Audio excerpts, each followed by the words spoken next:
Mr. Chairman, we congratulate you on being elected to the post of Chairman of the 4th Committee of the 80th Session of the General Assembly. We wish you productive work and be assured the support of the Russian delegation.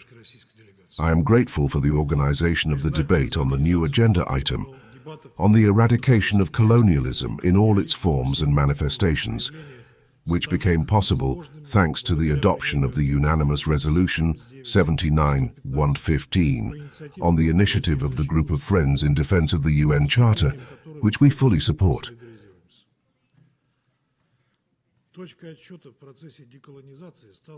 The point of reference in the process of decolonization was the UN Declaration on the Provision of Independence to Colonial Countries and Nations, adopted in 1960 on the initiative of the USSR. 65 years later, the provisions in this document remain no less relevant. 17 non-self-governing territories still have not been able to exercise the legal right to determine their fate. This is a very important issue, and we believe that it will be discussed in detail on October 6th during a separate debate.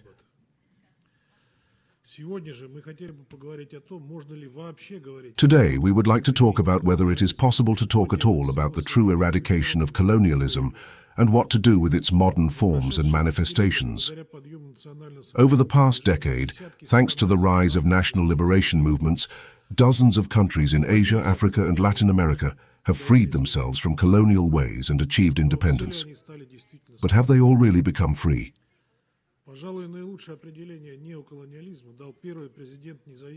Perhaps the best definition of neocolonialism was given by the first president of the independent Ghana and one of the initiators of the Organization of African Unity, Kwame Nkrumah. The essence of neocolonialism is that the state, being an independent subject, theoretically independent, has all the external attributes of international sovereignty. In practice, its economic system, research, and political course are determined from the outside.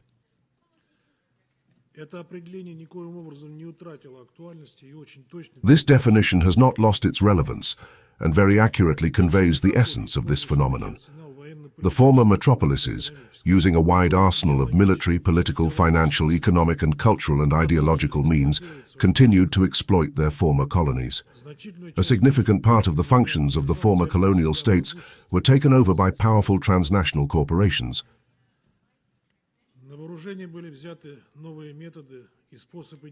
New methods and methods of action were adopted, but the goals and tasks remained the same as hundreds of years ago. Robberies of less developed countries, exploitation of natural, human, and other resources in their own interests.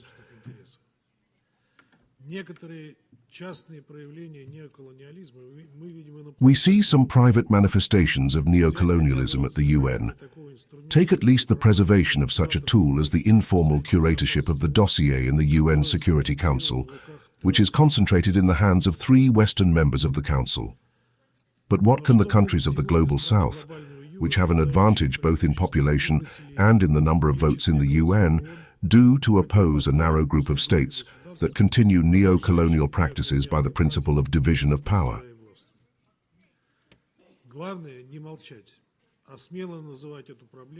The main thing is not to be silent, but to call this problem boldly and discuss together the ways to solve it.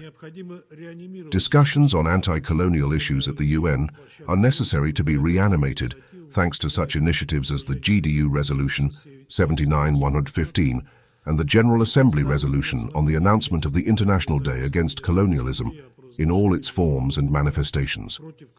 The sad legacy of the colonial era should not remain only the work of historians.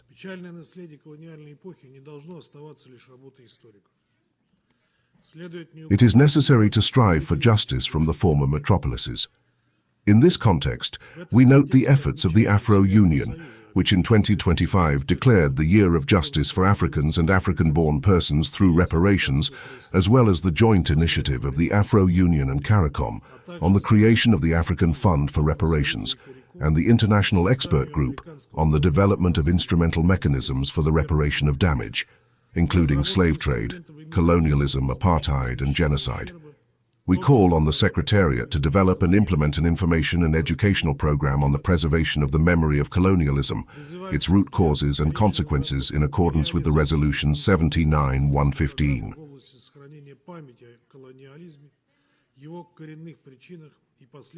The artificial extension of this important initiative with a reference to budgetary restrictions is unacceptable. It is also important to move together to formulate the term neocolonialism and the systematization of its components. On our part, we refer to it first of all as the economic stagnation, including through the dollarization of the world economy, debt dependence, the introduction of one-sided sanctions and trade wars.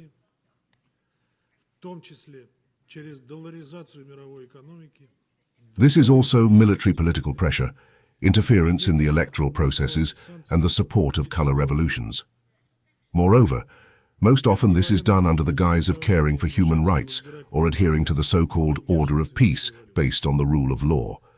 Other examples of neo-colonial approaches include political blackmail in exchange for humanitarian aid, rewriting history, influence on mass consciousness through the media, and establishing control over the communicative sphere.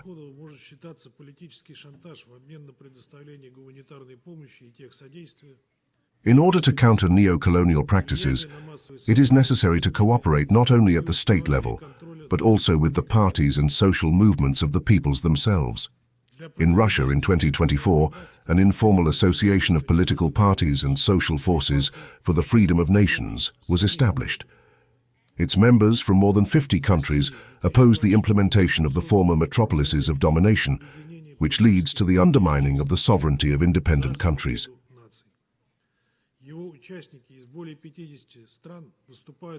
The next meeting of the Constituent Committee of the Forum will take place in Sochi in November. Large-scale international events on the theme of the fight against colonialism are held in our country on an academic level at the Russian University of Friendship of Nations, the Institute of Africa, and the Russian Academy of Sciences. In January this year, a scientific seminar on colonialism, neocolonialism, and the UN was held at the Russian University of Friendship of Nations.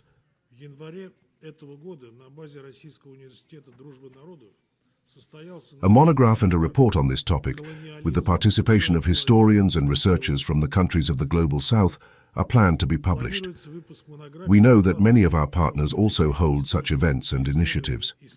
Right now, a large-scale international conference on colonialism and neo-colonialism is being held in Caracas with the participation of politicians, scientists, activists, and social movements from 55 countries.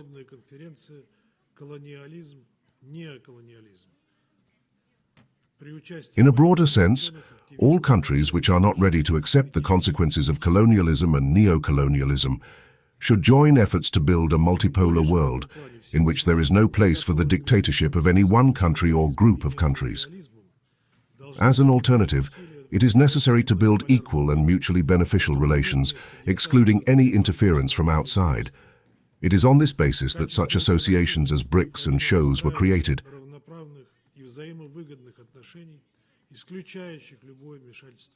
Their successful development and expansion are evidence that the multipolar world is gradually becoming a reality from the dream of many generations.